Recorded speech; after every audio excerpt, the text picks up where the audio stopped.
waaqeffattuun ture achiin booda ortodoks achiin booda pheenxeen ture amma immoo kara dhugaa dhufee jira jechuudha.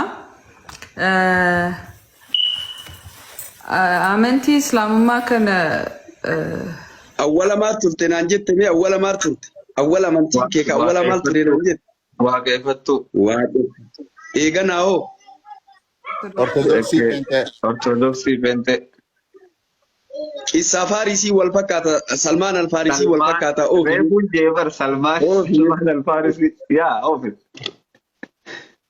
yaa እና garuu waggaa afuriin dura charchii deemuu dhaabeetan ture kun immoo personal issuedha.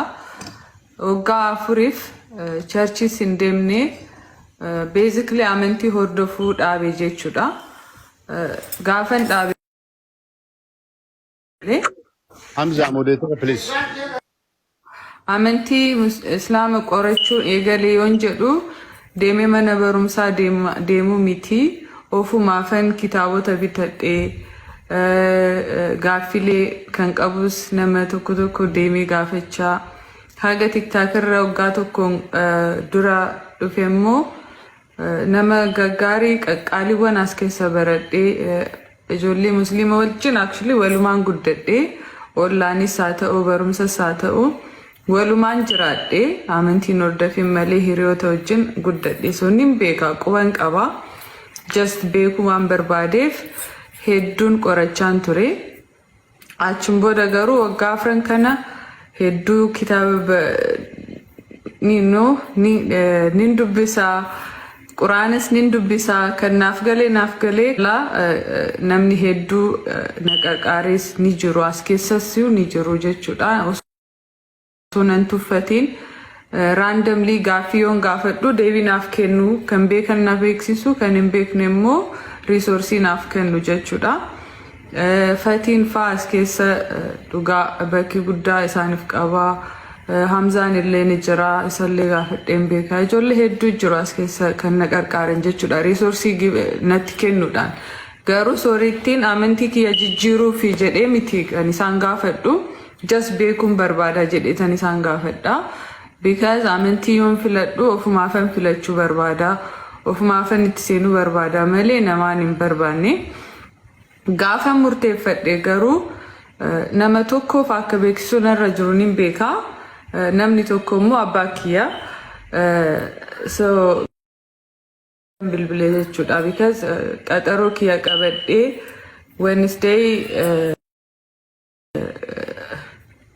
Wednesday ifama obboleettii tiyya waamaa jiru ijoolleen ishee raftii jirti soofaarratti እና Wednesday shaadaan kiyyan qabadhaa jedhee beellama qabadhee achiin dura abbaa kiyyattan hime jechuudha. Isa dursee isatti himnaan miishoo nan jedhaan miishaayyee ati bar duraanuu akkaataan kee hundinuu musliima ijoollummaan eegaltee wanti ati gootu bakki ati ooltu ijoolleen ati wajjin ooltu hundi keetuu musliima haasawaa sanaafuu islaamummaa kee filachuu keetiin eebba siif kenneen si gaggeessaa gammachuudhaan naan jedhe jechuudha. Achiin booda beellamni kiyya Wednesday ta'ee ani garuu shaadaa kiyya kan qabadhe Monday'dha. Guyyaa lamaan duran qabadhe jechuudha. Hirribas rafuu hin dandeenye, dalagaas hojjechuu hin dandeenye, makiinaas oofuu hin dandeenye, bakka akkanuma du'uu natti fakkaata natti dhaga'ama sodaa natti dhaga'ama. Namni guide na godhu ni jira. Isatti just gaaffilee kiyya ibsantanii kiyya bilbilaan ani sodaan natti dhaga'amaa jira hojiilee hojjechuu hin dandeenye kanuma du'uu natti dhaga'ama maalidha jennaan Allahatu si haasofsiisaa jira ilmuuti ati bar maal barbaachisaa ta'e beellamni amma tana shaadaa kee qabadhu naan jedhee achumattan qabadhe jechuudha. It's like 2 days before my shahada jechuudha. Sanuma. Allahu Akbar, Allahu Akbar, Allahu Akbar. Allahu Akbar, Allahu Akbar, Allahu Akbar, Allahu Akbar, Allahu Akbar, Allah. وسلمان الفارسي قاف تكو رسول ربي سلمان الفارسي كان سيناني بيتن يمزا شيخ جابر نبيكا قاف تكو دودة يسار ركاهني رسول ربي هرك لو كان الإيمان بالسرية النبي وصو إيمان نمان كن سرية بير جراته أرجي سرية تفقوا Pluto jechuun osoo imaanni Pluto irra jiraate jechuun Surayyaan Pluto akkas. achi dhayxee fudhatti nabiin kenna alayhi salaatu wassalaam harka irra kaanii achi dhaqanii fudhatanii Salmaan Alfaarisii kanatu karaa hedduu keessa dabree diinii haqaatti bahiif jecha nama hedduu sheekota qeesii hedduu bira taa'ee waa dhaamanii fi gana Nabi Muhammad dubaha akirri nama dhaamee fi Nabi Muhammad biyya akkanaa keessaan bayaa gara ammootiin ardii nakliitti deema. Alaamaa isaa waa sadii hin beekta jedhee dhaameef. Alaamaa sadii kana achitti dhaqee wayita arguu gaggabee irratti gombifamee maaluma seenaan kee maana irratti gombifamte jedheen Salmaan kan akkana ture sitti bahe. Kana jedhee baga islaamummaatti baate islaamummaan waan bareedduudha lafeetii yaa. Akkuma sanan malleetiniin Suhayb Ruumiyyiin seenaa atamma haasawite kanarraa asliin isaa Araba Ruumii jedhama. Salmaan Alfaarisii osoonii fi timira guuruu jiruu hoggaa jecha Nabi Muhammad jedhu dhagee akkam teeme timira gubbaa akkam ta'e.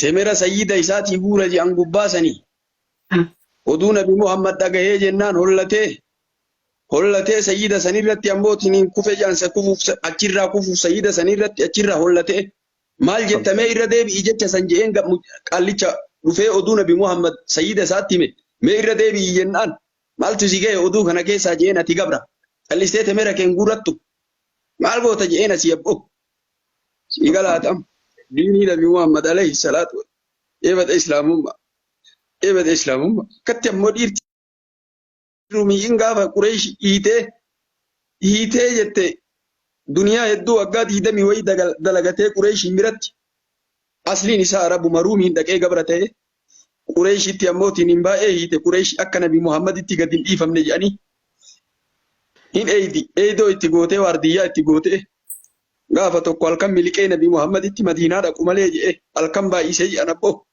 akka waan garaan isa baasee halkan akka waan garaan isa baasee hayyama gaafatee warra waardiyyaa ala baha jedhan dhiita laatii fi uzzatu akkana godha waliin jette dhokatee jalaa bahee wayita jettu wayita jarri dammaytu ammoo inni hidhaadhaan jiru yaabbattee itti kaate Qureesh hin dhaqqabde karatti waan jeen dhageettanii Suhayb Ruumiyyiin ani na beeytaniimi nama xiyya yoo darbate ammootiin qaawa haada jedduun baasu isin hin dhiisu takka takkaan isin guuranarraa dhaabadhaa jedhe maal